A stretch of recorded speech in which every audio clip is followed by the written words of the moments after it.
City ಜನ ಸದ್ಯ ಮನೆಯಿಂದ ಹೊರಬರೋದಕ್ಕೂ ಕೂಡ ಯೋಚಿಸುವಂತಾಗಿದೆ. ಮಧ್ಯಾಹ್ನದ ರಣ ಬಿಸಿಲು ಬಿಡಿ ಜೊತೆಗೆ ಬೆಳಗಿನ 10 ಗಂಟೆ ಬಿಸಿಲು ಕೂಡ ತಡೆಯೋದಕ್ಕೂ ಕಷ್ಟವಾಗ್ತಾ ಇದೆ. ಜನರಿಗೆ ಹೀಟ್ ಸ್ಟ್ರೋಕ್ ಅಪಾಯ ಎದುರಾಗ್ತಾ ಇದೆ.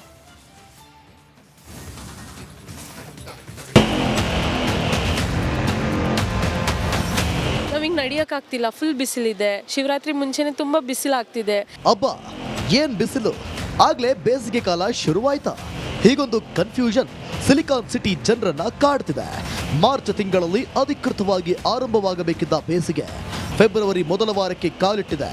ಇದರಿಂದಾಗಿ ರಣ ಬಿಸಿಲಿಗೆ ಸಿಟಿ ಮಂದಿ ಹೈರಾಣಾಗ್ತಿದ್ದಾರೆ. ಬೆಂಗಳೂರಿಗೆ ಹೀಟ್ ಸ್ಟ್ರೋಕ್ ಕಂಟಕ, ರಣ ಬಿಸಿಲಿಗೆ ಕಂಗಾಲಾದ ಸಿಟಿ ಮಂದಿ. ಫೆಬ್ರವರಿಯಲ್ಲಿಯೇ ಸೂರ್ಯ ಜನರನ್ನ ಸುಡುತ್ತಿದ್ದಾನೆ. ಗರಿಷ್ಠ ಉಷ್ಣಾಂಶದಲ್ಲಿ 2 ಡಿಗ್ರಿಯಷ್ಟು ಏರಿಕೆಯಾಗಿದೆ. ಬೆಂಗಳೂರಿನಲ್ಲಿ ಕಳೆದೊಂದು ವಾರದಿಂದ ಗರಿಷ್ಠ ಉಷ್ಣಾಂಶ ಹೆಚ್ಚಾಗಿದ್ದು ಜನರಿಗೆ ಹೀಟ್ ಸ್ಟ್ರೋಕ್ ಆತಂಕ ಎದುರಾಗಿದೆ. ಹೆಚ್ಚಿನ ಬಿಸಿಲ ತಾಪದಿಂದ ಜನರ ಆರೋಗ್ಯದ ಮೇಲೆ ಅತೀವ ಪರಿಣಾಮ ಬೀರಿದೆ. ಏನಿದು ಹೀಟ್ ಸ್ಟ್ರೋಕ್? ಬಿರು ಬಿಸಿಲಿನಿಂದ ಜನರ ಆರೋಗ್ಯದಲ್ಲಿ ಏರುಪೇರು ಆಗ್ತಿದೆ.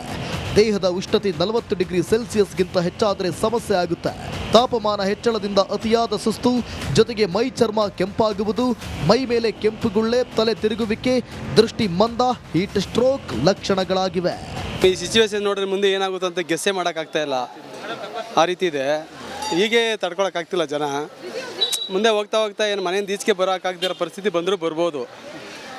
ಮೋಸ್ಟ್ಲಿ ನನ್ನ ಪ್ರಕಾರ ಬೆಳಗ್ಗೆ ಮತ್ತು ಈವ್ನಿಂಗ್ ಬಿಟ್ಟರೆ ಮಧ್ಯಾಹ್ನ ಯಾರು ಆಚೆ ಕಡೆ ಬರೋದು ಕಾಣೆ ಅಂತ ಅನಿಸುತ್ತೆ. ಹೀಟ್ ಸ್ಟ್ರೋಕ್ ಬಗ್ಗೆ ಇರಲಿ ಎಚ್ಚರ. ಬಿಸಿಲಿನಲ್ಲಿ ಕೆಲಸ ಮಾಡುವವರು ಹೆಚ್ಚು ನೀರು ಸೇವಿಸಬೇಕು. ಮಕ್ಕಳಿಗೆ ತೆಳುವಾದ ಬಟ್ಟೆಗಳನ್ನು ಧರಿಸಿ ಕ್ಯಾಪ್ ಬಳಸಿದರೆ ಉತ್ತಮ. ಮಕ್ಕಳಲ್ಲಿ ಉಷ್ಣತೆ ಕಡಿಮೆ ಇರುವಂತೆ ನೋಡಿಕೊಳ್ಳಿ. ಸಾಧ್ಯವಾದಷ್ಟು ಮಧ್ಯಾಹ್ನ ಮನೆಯಿಂದ ಹೊರಬರಬೇಡಿ. ಯಾರಾದರೂ ಮನುಷ್ಯ ಭಾಳ ಹೊತ್ತು ಬಿಸಿಲಲ್ಲಿ ಕೆಲಸ ಮಾಡುವಾಗ ಎಚ್ಚರದಲ್ಲಿ ವ್ಯತ್ಯಾಸ ಆದರೆ, ಮೈ ಭಾಳ ಬಿಸಿ ಆದರೆ, ಅಥವಾ ಸ್ಕಿನ್ ಎಲ್ಲ ರೆಡ್ ಆದರೆ, ಹೃದಯ ಬಡ್ತ ಫಾಸ್ಟ್ ಆದರೆ, ಕೈಕಾಲು ಇಟ್ಕೊಳ್ಳೋದು, ಇವೆಲ್ಲ ಹೀಟ್ ಸ್ಟ್ರೋಕ್ ಸಿಂಪ್ಟಮ್ಸು. ಇದೊಂದು ಮೆಡಿಕಲ್ ಎಮರ್ಜೆನ್ಸಿ. ಇದನ್ನು ನಾವು ಇಗ್ನೋರ್ ಮಾಡಿದರೆ ಪೇಷಂಟ್ ಅನ್ಕಾನ್ಷಿಯಸ್ ಆಗ್ಬೋದು, ಪ್ರಾಣಕ್ಕೂ ಅಪಾಯ ಆಗೋ ಸಾಧ್ಯತೆ ಇರುತ್ತೆ. ಇನ್ನು ಹೀಟ್ ಸ್ಟ್ರೋಕ್ ಡೇಂಜರ್ ಎಂದು ಪರಿಗಣಿಸಲಾಗಿದೆ. ಹೀಗಾಗಿ ಆದಷ್ಟು ಈ ಟೈಮ್ನಲ್ಲಿ ನೀರಿನಾಂಶ ಸೇವಿಸೋದು ಮುಖ್ಯ. ದೀಪ್ತಿ ತೋಳ್ಪಾಡಿ, ರಿಪಬ್ಲಿಕ್ ಕನ್ನಡ, ಬೆಂಗಳೂರು.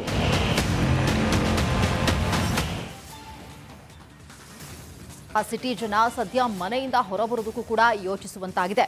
ಮಧ್ಯಾಹ್ನದ ರಣ ಬಿಸಿಲು ಬಿಡಿ ಜೊತೆಗೆ ಬೆಳಗಿನ 10 ಗಂಟೆ ಬಿಸಿಲು ಕೂಡ ತಡೆಯೋದಕ್ಕೂ ಕಷ್ಟವಾಗ್ತಾ ಇದೆ.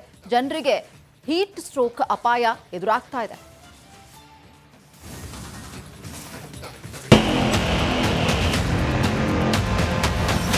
ನಾವಿಂಗ್ ನಡೆಯಕ್ಕಾಗ್ತಿಲ್ಲ, ಫುಲ್ ಬಿಸಿಲಿದೆ. ಶಿವರಾತ್ರಿ ಮುಂಚೆನೆ ತುಂಬಾ ಬಿಸಿಲಾಗ್ತಿದೆ. ಅಬ್ಬಾ ಏನ್ ಬಿಸಿಲು, ಆಗ್ಲೇ ಬೇಸಿಗೆ ಕಾಲ ಶುರುವಾಯ್ತಾ? ಹೀಗೊಂದು ಕನ್ಫ್ಯೂಷನ್ ಸಿಲಿಕಾನ್ ಸಿಟಿ ಜನರನ್ನ ಕಾಡ್ತಿದೆ. ಮಾರ್ಚ್ ತಿಂಗಳಲ್ಲಿ ಅಧಿಕೃತವಾಗಿ ಆರಂಭವಾಗಬೇಕಿದ್ದ ಬೇಸಿಗೆ ಫೆಬ್ರವರಿ ಮೊದಲ ವಾರಕ್ಕೆ ಕಾಲಿಟ್ಟಿದೆ. ಇದರಿಂದಾಗಿ ರಣ ಬಿಸಿಲಿಗೆ ಸಿಟಿ ಮಂದಿ ಹೈರಾಣಾಗ್ತಿದ್ದಾರೆ. ಬೆಂಗಳೂರಿಗೆ ಹೀಟ್ ಸ್ಟ್ರೋಕ್ ಕಂಟಕ, ರಣ ಬಿಸಿಲಿಗೆ ಕಂಗಾಲಾದ ಸಿಟಿ ಮಂದಿ. ಫೆಬ್ರವರಿಯಲ್ಲಿಯೇ ಸೂರ್ಯ ಜನರನ್ನ ಸುಡುತ್ತಿದ್ದಾನೆ. ಗರಿಷ್ಠ ಉಷ್ಣಾಂಶದಲ್ಲಿ 2 ಡಿಗ್ರಿಯಷ್ಟು ಏರಿಕೆಯಾಗಿದೆ. ಬೆಂಗಳೂರಿನಲ್ಲಿ ಕಳೆದೊಂದು ವಾರದಿಂದ ಗರಿಷ್ಠ ಉಷ್ಣಾಂಶ ಹೆಚ್ಚಾಗಿದ್ದು ಜನರಿಗೆ ಹೀಟ್ ಸ್ಟ್ರೋಕ್ ಆತಂಕ ಎದುರಾಗಿದೆ. ಹೆಚ್ಚಿನ ಬಿಸಿಲ ತಾಪದಿಂದ ಜನರ ಆರೋಗ್ಯದ ಮೇಲೆ ಅತೀವ ಪರಿಣಾಮ ಬೀರಿದೆ.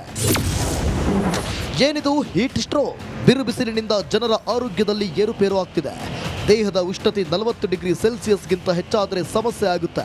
ತಾಪಮಾನ ಹೆಚ್ಚಳದಿಂದ ಅತಿಯಾದ ಸುಸ್ತು, ಜೊತೆಗೆ ಮೈ ಚರ್ಮ ಕೆಂಪಾಗುವುದು, ಮೈ ಮೇಲೆ ಕೆಂಪುಗುಳ್ಳೆ, ತಲೆ ತಿರುಗುವಿಕೆ, ದೃಷ್ಟಿ ಮಂದ ಹೀಟ್ ಸ್ಟ್ರೋಕ್ ಲಕ್ಷಣಗಳಾಗಿವೆ. ಈ ಸಿಚುವೇಶನ್ ನೋಡಿದ್ರೆ ಮುಂದೆ ಏನಾಗುತ್ತೆ ಅಂತ ಗೆಸ್ಸೇ ಮಾಡೋಕ್ಕಾಗ್ತಾ ಇಲ್ಲ. ಆ ರೀತಿ ಇದೆ. ಹೀಗೆ ತಡ್ಕೊಳಕ್ಕಾಗ್ತಿಲ್ಲ ಜನ. ಮುಂದೆ ಹೋಗ್ತಾ ಹೋಗ್ತಾ ಏನು ಮನೆಯಿಂದ ಈಚೆಗೆ ಬರೋಕ್ಕಾಗ್ದಿರೋ ಪರಿಸ್ಥಿತಿ ಬಂದರೂ ಬರ್ಬೋದು. ಮೋಸ್ಟ್ಲಿ ನನ್ನ ಪ್ರಕಾರ ಬೆಳಗ್ಗೆ ಮತ್ತು ಈವ್ನಿಂಗ್ ಬಿಟ್ಟರೆ ಮಧ್ಯಾಹ್ನ ಯಾರು ಆಚೆ ಕಡೆ ಬರೋದು ಕಾಣೆ ಅಂತ ಅನಿಸುತ್ತೆ. ಹೀಟ್ ಸ್ಟ್ರೋಕ್ ಬಗ್ಗೆ ಇರಲಿ ಎಚ್ಚರ. ಬಿಸಿಲಿನಲ್ಲಿ ಕೆಲಸ ಮಾಡುವವರು ಹೆಚ್ಚು ನೀರು ಸೇವಿಸಬೇಕು. ಮಕ್ಕಳಿಗೆ ತೆಳುವಾದ ಬಟ್ಟೆಗಳನ್ನು ಧರಿಸಿ ಕ್ಯಾಪ್ ಬಳಸಿದರೆ ಉತ್ತಮ. ಮಕ್ಕಳಲ್ಲಿ ಉಷ್ಣತೆ ಕಡಿಮೆ ಇರುವಂತೆ ನೋಡಿಕೊಳ್ಳಿ. ಸಾಧ್ಯವಾದಷ್ಟು ಮಧ್ಯಾಹ್ನ ಮನೆಯಿಂದ ಹೊರಬರಬೇಡಿ. ಯಾರಾದರೂ ಮನುಷ್ಯ ಭಾಳ ಹೊತ್ತು ಬಿಸಿಲಲ್ಲಿ ಕೆಲಸ ಮಾಡುವಾಗ ಎಚ್ಚರದಲ್ಲಿ ವ್ಯತ್ಯಾಸ ಆದರೆ, ಮೈ ಭಾಳ ಬಿಸಿ ಆದರೆ, ಅಥವಾ ಸ್ಕಿನ್ ಎಲ್ಲ ರೆಡ್ ಆದರೆ, ಹೃದಯ ಬಡ್ತ ಫಾಸ್ಟ್ ಆದರೆ, ಕೈಕಾಲು ಇಟ್ಕೊಳ್ಳೋದು, ಇವೆಲ್ಲ ಹೀಟ್ ಸ್ಟ್ರೋಕ್ ಸಿಂಪ್ಟಮ್ಸು. ಇದೊಂದು ಮೆಡಿಕಲ್ ಎಮರ್ಜೆನ್ಸಿ. ಇದನ್ನು ನಾವು ಇಗ್ನೋರ್ ಮಾಡಿದರೆ ಪೇಷಂಟ್ ಅನ್ಕಾನ್ಷಿಯಸ್ ಆಗ್ಬೋದು, ಪ್ರಾಣಕ್ಕೂ ಅಪಾಯ ಆಗೋ ಸಾಧ್ಯತೆ ಇರುತ್ತೆ. ಇನ್ನು ಹೀಟ್ ಸ್ಟ್ರೋಕ್ ಡೇಂಜರ್ ಎಂದು ಪರಿಗಣಿಸಲಾಗಿದೆ. ಹೀಗಾಗಿ ಆದಷ್ಟು ಈ ಟೈಮ್ನಲ್ಲಿ ನೀರಿನಾಂಶ ಸೇವಿಸೋದು ಮುಖ್ಯ. ದೀಪ್ತಿ ತೋಳ್ಪಾಡಿ, ರಿಪಬ್ಲಿಕ್ ಕನ್ನಡ, ಬೆಂಗಳೂರು.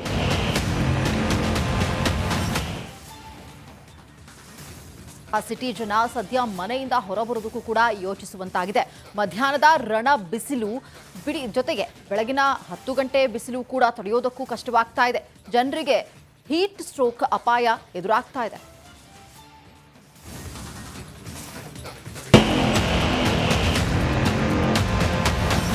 ನಾವಿಂಗ್ ನಡೆಯೋಕ್ಕಾಗ್ತಿಲ್ಲ, ಫುಲ್ ಬಿಸಿಲಿದೆ. ಶಿವರಾತ್ರಿ ಮುಂಚೆನೆ ತುಂಬ ಬಿಸಿಲಾಗ್ತಿದೆ. ಅಬ್ಬಾ, ಏನ್ ಬಿಸಿಲು! ಆಗ್ಲೇ ಬೇಸಿಗೆ ಕಾಲ ಶುರುವಾಯ್ತಾ? ಹೀಗೊಂದು ಕನ್ಫ್ಯೂಷನ್ ಸಿಲಿಕಾನ್ ಸಿಟಿ ಜನರನ್ನ ಕಾಡ್ತಿದೆ. ಮಾರ್ಚ್ ತಿಂಗಳಲ್ಲಿ ಅಧಿಕೃತವಾಗಿ ಆರಂಭವಾಗಬೇಕಿದ್ದ ಬೇಸಿಗೆ ಫೆಬ್ರವರಿ ಮೊದಲ ವಾರಕ್ಕೆ ಕಾಲಿಟ್ಟಿದೆ. ಇದರಿಂದಾಗಿ ರಣ ಬಿಸಿಲಿಗೆ ಸಿಟಿ ಮಂದಿ ಹೈರಾಣಾಗ್ತಿದ್ದಾರೆ. ಬೆಂಗಳೂರಿಗೆ ಹೀಟ್ ಸ್ಟ್ರೋಕ್ ಕಂಟಕ. ರಣ ಬಿಸಿಲಿಗೆ ಕಂಗಾಲಾದ ಸಿಟಿ ಮಂದಿ. ಫೆಬ್ರವರಿಯಲ್ಲಿಯೇ ಸೂರ್ಯ ಜನರನ್ನ ಸುಡುತ್ತಿದ್ದಾನೆ. ಗರಿಷ್ಠ ಉಷ್ಣಾಂಶದಲ್ಲಿ 2 ಡಿಗ್ರಿಯಷ್ಟು ಏರಿಕೆಯಾಗಿದೆ.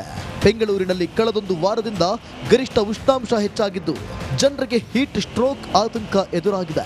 ಹೆಚ್ಚಿನ ಬಿಸಿಲ ತಾಪದಿಂದ ಜನರ ಆರೋಗ್ಯದ ಮೇಲೆ ಅತೀವ ಪರಿಣಾಮ ಬೀರಿದೆ. ಏನಿದು ಹೀಟ್ ಸ್ಟ್ರೋಕ್? ಬಿರು ಬಿಸಿಲಿನಿಂದ ಜನರ ಆರೋಗ್ಯದಲ್ಲಿ ಏರುಪೇರು ಆಗ್ತಿದೆ. ದೇಹದ ಉಷ್ಣತೆ 40 ಡಿಗ್ರಿ ಸೆಲ್ಸಿಯಸ್ಗಿಂತ ಹೆಚ್ಚಾದರೆ ಸಮಸ್ಯೆ ಆಗುತ್ತೆ. ತಾಪಮಾನ ಹೆಚ್ಚಳದಿಂದ ಅತಿಯಾದ ಸುಸ್ತು, ಜೊತೆಗೆ ಮೈ ಚರ್ಮ ಕೆಂಪಾಗುವುದು, ಮೈ ಮೇಲೆ ಕೆಂಪುಗುಳ್ಳೆ, ತಲೆ ತಿರುಗುವಿಕೆ, ದೃಷ್ಟಿ ಮಂದ ಹೀಟ್ ಸ್ಟ್ರೋಕ್ ಲಕ್ಷಣಗಳಾಗಿವೆ. ಈ ಸಿಚುವೇಶನ್ ನೋಡಿದ್ರೆ ಮುಂದೆ ಏನಾಗುತ್ತೆ ಅಂತ ಗೆಸ್ಸೇ ಮಾಡೋಕ್ಕಾಗ್ತಾ ಇಲ್ಲ. ಆ ರೀತಿ ಇದೆ. ಹೀಗೆ ತಡ್ಕೊಳಕ್ಕಾಗ್ತಿಲ್ಲ ಜನ. ಮುಂದೆ ಹೋಗ್ತಾ ಹೋಗ್ತಾ ಏನು ಮನೆಯಿಂದ ಈಚೆಗೆ ಬರೋಕ್ಕಾಗ್ದಿರೋ ಪರಿಸ್ಥಿತಿ ಬಂದರೂ ಬರ್ಬೋದು. ಮೋಸ್ಟ್ಲಿ ನನ್ನ ಪ್ರಕಾರ ಬೆಳಗ್ಗೆ ಮತ್ತು ಈವ್ನಿಂಗ್ ಬಿಟ್ಟರೆ ಮಧ್ಯಾಹ್ನ ಯಾರು ಆಚೆ ಕಡೆ ಬರೋದು ಕಾಣೆ ಅಂತ ಅನಿಸುತ್ತೆ. ಹೀಟ್ ಸ್ಟ್ರೋಕ್ ಬಗ್ಗೆ ಇರಲಿ ಎಚ್ಚರ. ಬಿಸಿಲಿನಲ್ಲಿ ಕೆಲಸ ಮಾಡುವವರು ಹೆಚ್ಚು ನೀರು ಸೇವಿಸಬೇಕು. ಮಕ್ಕಳಿಗೆ ತೆಳುವಾದ ಬಟ್ಟೆಗಳನ್ನು ಧರಿಸಿ ಕ್ಯಾಪ್ ಬಳಸಿದರೆ ಉತ್ತಮ. ಮಕ್ಕಳಲ್ಲಿ ಉಷ್ಣತೆ ಕಡಿಮೆ ಇರುವಂತೆ ನೋಡಿಕೊಳ್ಳಿ. ಸಾಧ್ಯವಾದಷ್ಟು ಮಧ್ಯಾಹ್ನ ಮನೆಯಿಂದ ಹೊರಬರಬೇಡಿ.